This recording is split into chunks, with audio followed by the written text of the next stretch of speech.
নমস্কার। পুরাকালের পদচিহ্ন চ্যানেলে আপনাদের সকলকে স্বাগত। মহাভারত পাঠের 52তম পর্বে আজকে আমরা শুনতে চলেছি যুধিষ্ঠির আদির দূতসভায় আগমনের কাহিনী। ধৃতরাষ্ট্রের আজ্ঞাবশে বিদুর ইন্দ্রপ্রস্থে গেলেন। যুধিষ্ঠির বললেন, তাতশ্রী, মনে হচ্ছে আপনার মনে সুখ নেই। আপনি কুশলে এসেছেন তো? বৃদ্ধ রাজার পুত্র ও প্রজারা বসে আছে তো? কুশল জ্ঞাপনের পর বিদুর বললেন, রাজা যুধিষ্ঠির, কুরুরাজ ধৃতরাষ্ট্র তোমাকে এই বলেছেন, তোমার ভ্রাতারা এখানে যে সভা নির্মাণ করেছেন তা তোমাদের সভারই তুল্য। এসে দেখে যাও। তুমি তোমার ভ্রাতাদের সঙ্গে এখানে এসে সুহৃদভাবে দ্রুতক্রিয়া করো, আমোদ করো। তোমরা এলে আমরা সকলেই আনন্দিত হব। যুধিষ্ঠির বললেন, দ্রুত থেকে কলহ উৎপন্ন হয়।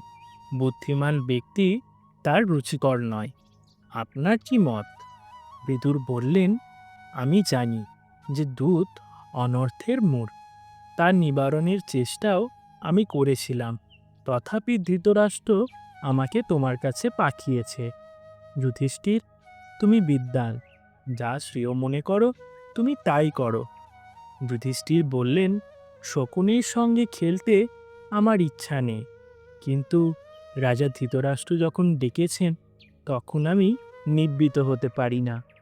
পরদিন যুধিষ্ঠির দ্রৌপদী, ভাতৃগণ ও পরিজনদের নিয়ে হস্তিনাপুরে যাত্রা করলেন। সেখানে উপস্থিত হয়ে ভীষ্ম, দ্রোণ, কর্ণ, কৃপ, দুর্যোধন, শল্য, শকুনি প্রভৃতির সঙ্গে দেখা করে ধৃতরাষ্ট্রের গৃহে গেলেন। গান্ধারী তাকে আশীর্বাদ করলে। ধৃতরাষ্ট্রও পঞ্চপাণ্ডবের মস্তকাঘ্রাণ করলেন। দ্রৌপদীর অত্যুজ্জ্বল বেশভূষা দেখে ধৃতরাষ্ট্রের পুত্রবধূরা বিশেষ সন্তুষ্ট হলেন না। পাণ্ডবগণ সুখে রাত্রি যাপন করে পরদিন প্রাতকৃত্যের পর দূতসভায় প্রবেশ করলেন। শকুনি বললেন, রাজা যুধিষ্ঠির, সবাই সকলেই তোমার জন্য অপেক্ষা করছেন। এখন তুমি বললেই খেলা আরম্ভ করা যাবে। যুধিষ্ঠির বললেন, দ্রুতক্রিয়া সততাময় ও পাপজনক। তাতে ক্ষত্রিয়োচিত পরাক্রম নেই, আর নীতিসঙ্গতও নয়। সততায় গৌরব নষ্ট হয়। শকুনি, আপনি অন্যায়ভাবে আমাদের জয় করার চেষ্টা করবেন না তো? শকুনি বললেন, যে পূর্বেই জানে পাশা ফেললে কোন সংখ্যা পড়বে, যে সততার প্রণালী বোঝে এবং যে অক্ষক্রিয়ায় নিপুণ, সে সমস্তই সইতে পারে। যুধিষ্ঠির, নিপুণ দ্যুতকারের হাতে বিপক্ষের পরাজয় হয়। সে কারণে আমাদেরই পরাজয় আশঙ্কা আছে, তথাপি আমরা খেলব। যুধিষ্ঠির বললেন, আমি সততার দ্বারা সুখ বা ধন লাভ করতে চাই না। ধূর্ত দ্যুতাকারের সততা প্রশংসনীয় নয়। শকুনি বললেন, যুধিষ্ঠির, বেদজ্ঞ ব্রাহ্মণ ও বিদ্বানরাও সততার দ্বারা পরস্পরকে জয় করার চেষ্টা করেন। এ প্রকার সততা নিন্দনীয় নয়। তবে তোমার যদি আপত্তি বা ভয় থাকে তবে খেলো না।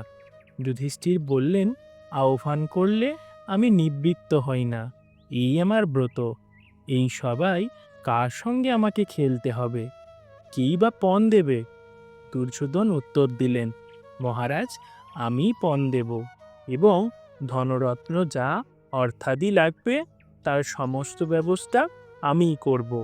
আর আমার মাতুল শকুনি আমার হয়ে দ্রুতক্রিয়া করবেন।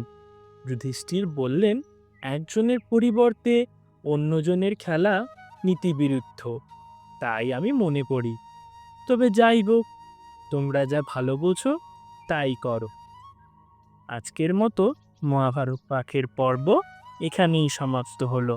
আগামী দিন আপনারা শুনতে পাবেন মহাভারতের এক নতুন কাহিনী। নমস্কার।